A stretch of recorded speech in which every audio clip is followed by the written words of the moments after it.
Base de la sécurité alimentaire mondialisée, le blé est devenu un grain de folie guerrière.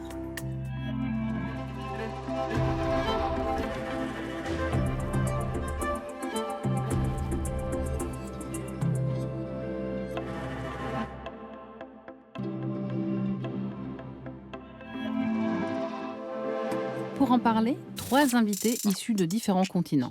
Sophia Murphy, directrice exécutive de l'IATP, l'Institut pour l'agriculture et la politique commerciale, promeut la durabilité internationale. Sébastien Abyss, chercheur et directeur général du club Déméter, a publié La géopolitique du blé. Et Najib Fares, chef du syndicat des producteurs de blé de la Bekaa au Liban, résiste dans un pays au bord de la ruine. 3 points de vue pour un monde meilleur.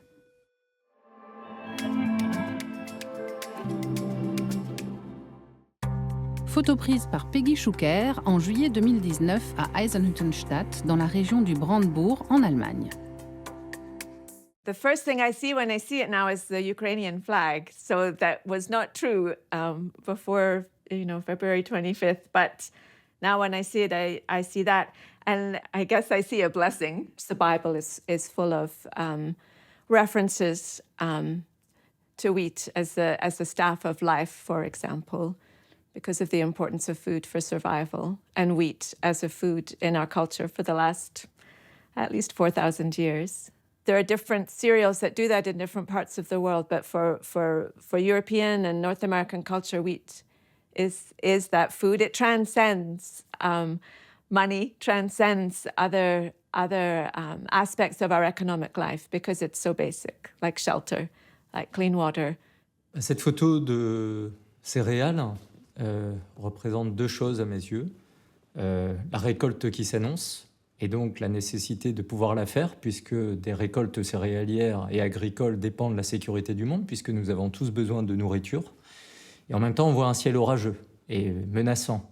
C'est intéressant que le mot blé en français évoque plein de choses. Ça évoque évidemment l'argent, ça évoque également cette nourriture de base. Et on pourrait d'ailleurs rappeler que dans le monde, vous avez en arabe, aish, le pain veut dire la vie. Tout comme le kum en vietnamien veut dire également la vie.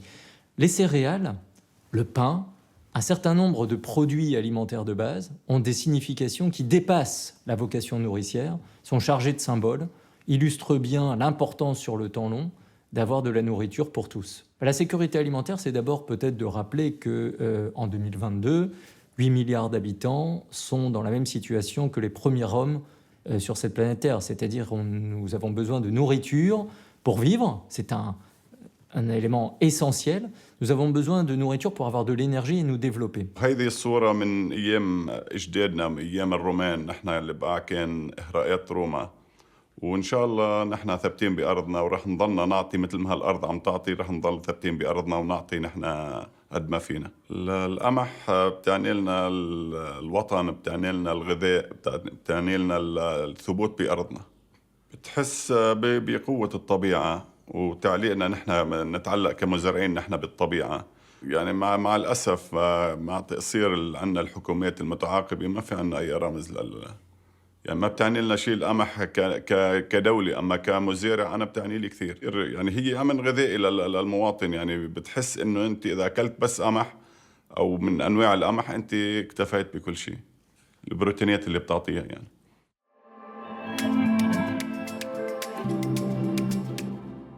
Le Club Déméter, c'est un écosystème aujourd'hui français qui rassemble des entreprises, des ministères, des écoles, des experts et qui vise à créer une réflexion collective sur des sujets ponctuels ou très transversaux avec une vision prospective, avec une vision internationale, avec une vision intersectorielle pour essayer de comprendre les dynamiques agricoles et alimentaires. Et donc c'est très important de comprendre qu'aujourd'hui, si on regarde l'enjeu de demain comme il vient sur cette question sécurité alimentaire, eh bien il faut de la sécurité, parce que sans nourriture, nous avons de l'instabilité à la fois collective, sociétale, territoriale et à l'échelle individuelle. L'estomac creux fait une petite sonorité qui nous rappelle qu'il faut le remplir. Si cette sonorité se fait par milliers ou millions de personnes, ça peut faire beaucoup de bruit géopolitique. En 2020, l'Union européenne a produit 60,9 millions de tonnes de blé et en a importé 32 millions. La France en a produit 19,2 et en a importé 0,26. C'est le plus grand producteur de blé de l'UE, loin devant l'Allemagne. 9,2 millions de tonnes exportées et 3,9 millions importées. The Institute for Agriculture and Trade Policy, IATP, is a small nonprofit based in Minneapolis, which is the center, actually, of grain trading and grain processing in North America. And we are a politically engaged research and policy organization. We are committed to looking at the intersection of climate and agriculture and trade policy. And we understand trade is our relationship to the world. So we also work within the state of Minnesota, but nationally and internationally as well. And we're committed to reducing the carbon footprint of industrial agriculture, to securing the right to food for all, and to raising the quality of our relationships around food in the world. So not in creating self-sufficiency within individual countries, but in protecting that self-sufficiency through encouraging trade built on respect. لأنه عندنا نحن الدولة والسياسة الحكومات الماضية كانت فاشلة بالنسبة للزراعة. كانت نحن كنا نزرع قمح الطري اللي بيستعمل بالطحين مشان الخبز، لكن من شي 10 سنين وبيجي هن استبدلوا لنا اياه بالقمح القاسي لحتى تستفيد المطاحن والسمسرات مع الوزارات المختصة. هاي المفارقة يعني ما في عنا نحن سياسي. اليوم نحن بوضع اقتصادي مزري، في أزمة اقتصادية وفي أزمة حرب وأزمة غذاء. بعد عنا الدولة ما عملت أي خطة ولا عملت أي شيء لحتى نصلح الوضع تبعنا. أنا كنا بنتمنى من الجهات المعنية تساعدنا بإيجاد بذور مؤصلة طريقة، دعمنا بالأسمدة والأدوية الزراعية لأنه أسعار اليوم غالية كثير. حتى المحروقات غالية بس ما بعرف إذا فيهم يساعدونا فيها. So when the Russian invading army attacked the seed bank that they have outside of Kharkiv, they're attacking not just food security in the moment, but the future of food security and the heritage that we have, the tools we have in order to respond and adapt to the changing climate ahead of us. Russia, you know, when they retreated in the face of Germany's invasion in the Second World War, they destroyed all the fields, which meant they would go hungry, but there was nothing for the invading army. And so it makes me think of despair, really, that you would destroy something now that would have value for generations if you kept it. And I think you can see clearly the way that President Putin is waging this war. And I think they're taking Ukrainian wheat out and into Russia now. I see that as part of the spoils of war. La nourriture est une arme géopolitique d'abord de paix et de coopération. C'est-à-dire que cette arme alimentaire que l'histoire parfois nous a tragiquement révélée, c'est-à-dire d'utiliser la nourriture au détriment des autres, confisquer parfois des productions agricoles pour affaiblir une communauté, une ville alentour ou le pays voisin, ça a existé, ça existe aujourd'hui, ça existera encore demain. Mais je crois qu'il est surtout important de comprendre que massivement, l'agriculture et l'alimentation dans le monde font la paix, font la stabilité, font les solidarités. Et donc c'est d'abord une arme de paix. أنا عندي مهمة كثير وهي كنا عم نشتغل عليها بالسنين الماضية ولكن ما كان في أي أذان صاغية. اليوم بعد ما صارت الحرب الأوكرانية والروسية اللي تبين إنه هذا أهمية الأمن الغذائي وأهمية اللي كنا عم نطالب فيه للشعوب الفقيرة أو الوسط أو شيء. وعم نضل نكافح لحتى مع غلاء اللي عم يصير بالعالم. نحن الأزمة الاقتصادية من 2019 وجاي أثرت علينا كثير. You have to smooth out supply. You need a certain amount of storage in case a harvest fails. You need to have contracts and agreements on where the next lot of food is coming. And you can see what happened with the Ukraine war. Basically, that broke everyone's assumption. They all thought they were going to source this wheat from Ukraine or from Russia, getting it out through Odessa.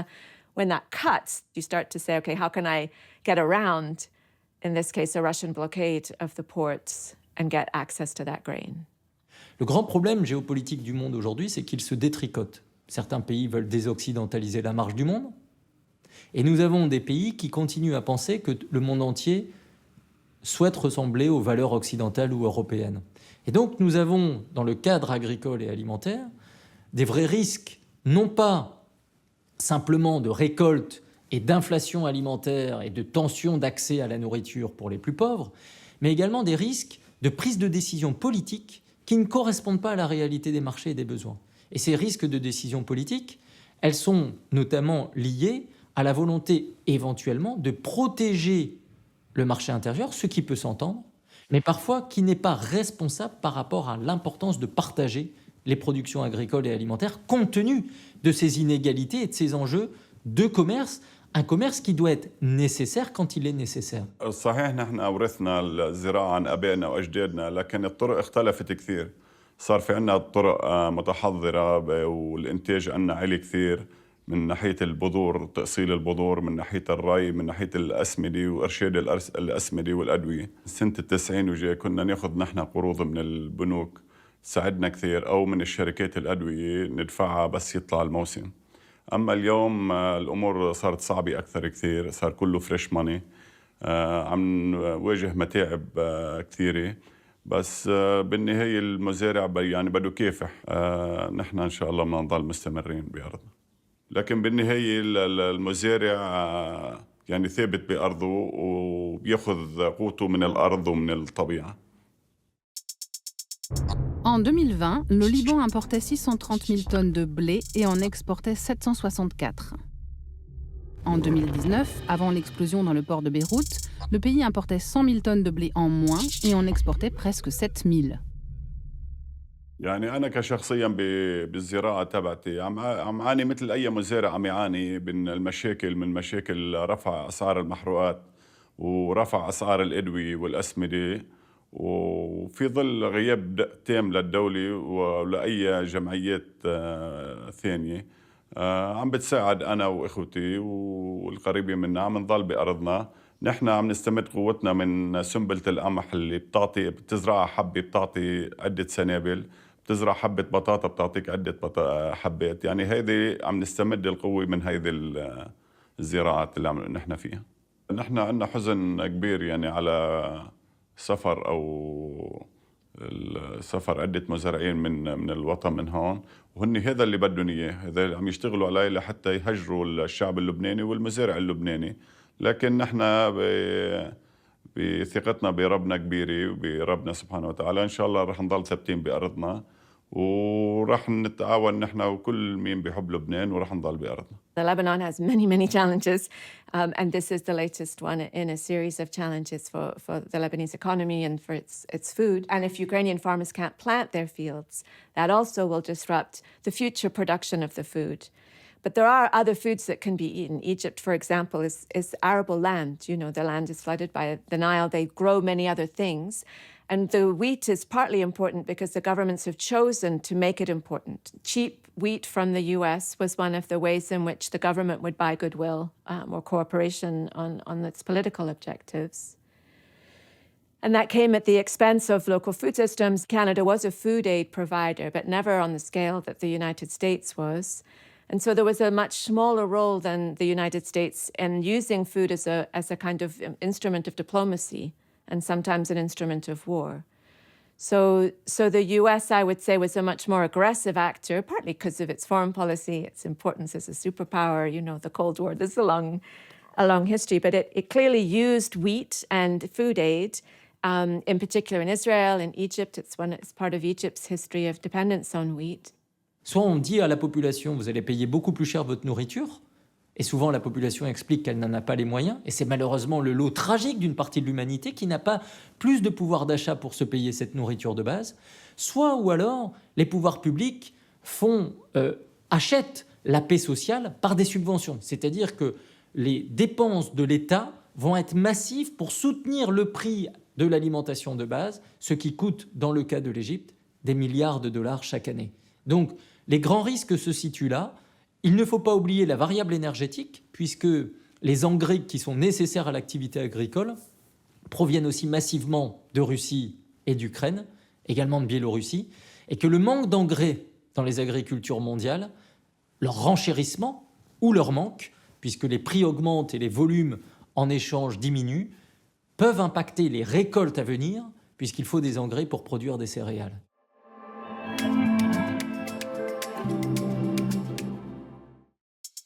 En France, on ne doit pas poser le pain à l'envers sur la table. Non pour des questions esthétiques, mais parce que cela porterait malheur. Cette superstition date du Moyen-Âge. À l'époque des chevaliers et des rois, le boulanger réservait un pain au bourreau lorsqu'il venait en ville donner la mort. Ce pain était posé côté croûte sur l'étal pour qu'il puisse le reconnaître. Le funeste exécutant était craint et avait droit à des traitements de faveur. Personne n'osait le toucher pour ne pas s'attirer le mauvais sort. C'est ainsi que le pain retourné fut associé à la mort. Celui qui par mégarde l'effleurait, ou de retour chez lui le mettait à l'envers sur la table, devait aussitôt y inscrire une croix, afin de conjurer le diable. كانت هي تدعمنا بالسعر بس تاخذ الانتاج منا تدعمنا بفرق السعر شيء بسيط لانه زراعه القمح ما زراعه مربحه هي كنا نزرعها نحن لنعمل دوره زراعيه للارض فكانت تساعدنا الدوله وتدعموا بشيء بسيط تستلموا منا تدعموا بشيء بسيط لحتى نضل مستمرين بزراعه القمح. نحن كنا نصدر سابقا الدوله كانت تشتري منا الانتاج تبعنا وهي اللي تصدروا او تبيعوا وتصدروا. لكن من سنة 2018 لليوم الدولة ما عاد أخذت منا الإنتاج عم نضطر نحن لنصدره. السنة الماضية كان في قرار بعدم منع التصدير عدنا تواصلنا مع وزير الاقتصاد وسمح لنا أنه نصدر كميات معينة والسنة هاي يعني أنا بأظن محليا رح يضل محليا ما رح يطلع لبرا أو يتصدر لأنه بحاجة البلد بحاجة للإنتاج تبعنا. مع العلم اليوم الدولة عم تستورد على دولار 1500 وتبيع وتهربوا على سوريا بدولار بفريش دولار. رح نقدر نعمل مصاري أن التهريب شغال يعني إذا الدولة ما خلتنا نصدر أكيد بده يروح تهريب على سوريا أو من هونيك بيروح على تركيا أو على الأردن. يعني بعدنا مش عارفين شو بده يصير فينا.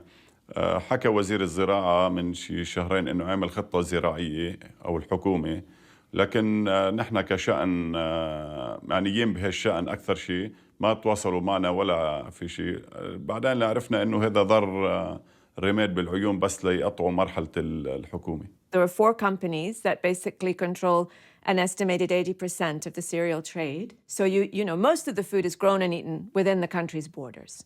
But there are certain foods that are heavily traded, and those come from a few places that have excess, half dozen countries. So it's Argentina, Australia, Canada, United States. And from around 2000, it became Russia. En 2020, les États-Unis exportaient 26,1 millions de tonnes de blé et en importaient 1,9 million. La Russie, elle, exportait 37,3 millions de tonnes, tout en important que 0,19 millions, ce qui en fait le premier exportateur net au monde. At the same time, we've let the international trading system become very fragile because it relies on these very few suppliers, on a few ports. A lot of those crucial supply lines, like the Suez Canal, the Panama Canal, these are very vulnerable because they're small, but they're often in unstable regions as well. So we have this amazing system, you know, with all of the communications and at our disposal to manage and deploy the grain. But one break in the communication system, one break in the port structure, or as with COVID, you had a big break in what the port containers were able to do and where they could go, because the system is created as a kind of just-in-time system, and there's no redundancy.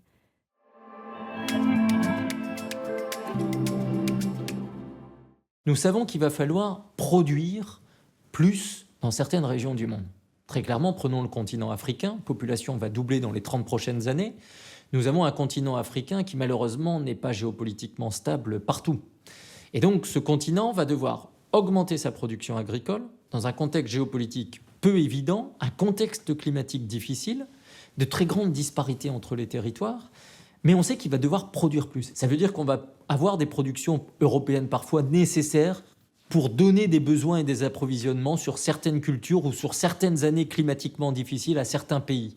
Mais en même temps, certains pays du Sud vont donner des solutions d'adaptation au climat, de résistance au choc climatique aux agriculteurs européens. We focused on one thing, how to yield more grain from a single plant. And we did that, you know, it's a huge collective research effort that went into the seeds that had the ability to withstand certain growing conditions, but especially to maximize yield. And then in order to do that, which was not a natural thing, you had to supply lots of fertilizer, you had to irrigate, so you need a very big supply of fresh water. And we went for a very small number of genetic traits. And of course, we know from evolutionary biology that that's weak. So we created a lot of dependence on external inputs. And our external inputs, like the pesticides and the herbicides, are indiscriminate. They just kill everything. You lose the plant's ability to just adapt as things change. And you also end up having to put back nutrient and then you have to fertilize the soil with fixing more nitrogen from the atmosphere. You put that into the soil and we create more nitrous oxide and we speed up the heating of the planet. So the industrial system created all these costs that weren't counted initially and that now we're paying for. لحد هسه ما في شيء يعني عندنا غياب تام لأي شيء ليساعدنا نعمل أي شيء تقنية أو فينا يعني نتكلف كمزارعين نحن شغلات جديدة. نحن عم نمشي يعني مثل ما بيقولوا بالحد الأدنى تكون مقاومة للأمراض الفطرية اللي نحن عم نواجهها بلبنان. نحن بنكون ممنونينه. ما عندنا نحن المختبرات الدولة عندها غياب تام من حيث الإرشاد من حيث تطور المزارع تساعده بالمختبرات أو بشيء. أول شيء بنفكر نحب وطننا. السياسيين اللي عندنا خليهم يفكروا بوطنهم وبشعبهم وبلبنان. من هون ببلش الحل. بس تقف الطائفية وتقف الاتباعية الخارجية كل واحد متبع لبرا شو بيعطي تعليمات. Il y a des régions dans le monde, en Chine, en Asie, en Amérique latine, l'édition génétique ou le numérique sont aujourd'hui déployés pour avoir justement des réponses agricoles qui permettent à la fois de produire et essayer de produire mieux. Et on regarde ce que cela donne. Et il faut être vigilant. Il est normal d'avoir des débats. En démocratie, on doit toujours avoir des débats sur ce qui est juste, nécessaire, les frontières à ne pas dépasser. Mais ça veut dire aussi que l'Europe, si elle veut rester dans la course agricole, y compris pour elle-même, pour espérer demain produire autant, elle doit avoir recours à toutes les solutions qui vont permettre justement de maintenir une agriculture en Europe performante, doublement performante, à la fois productive et en même temps climatique. L'agriculture du XXIe siècle, elle va être non pas hyper intensive en engrais, en pétrole, en intensité comme on l'a connu par le passé, elle va être hyper intensive en connaissances, elle va être hyper intensive en science, elle va être hyper intensive en expérience. Et c'est là aussi où il va falloir avoir une diplomatie scientifique, parce que la science, elle est faite pour être partagée, et partagée à l'échelle de l'humanité. I think the key word for me is diversity. We have food all around us that we don't even see. One of the first actions towards eliminating dependence on pesticides and green revolution crops in Bangladesh came from the women going to the fields, and they were worried about their health because they could see that applying the pesticides made them sick. But they also had lost all the weeds, so-called, that they would gather, the non-cultivated food that was an important part of the leafy greens in their diet, this crucial food for nutrition. And by applying all of the herbicides, they were killing these other plants that they relied upon. It's going to be an important part of the stability of your food system to be able to have food produced at different scales. If you have a local drought, you want to be able to buy from your neighbor. But if Russia invades Ukraine, you also want to have some food at home that you're not just waiting for the next grain ship to come in. Peut-être que cette jeunesse aujourd'hui dans le monde entier est en train de rappeler que justement, le climat n'est pas une affaire de génération. Le climat est une affaire universelle, une affaire qui va concerner tous les secteurs d'activité.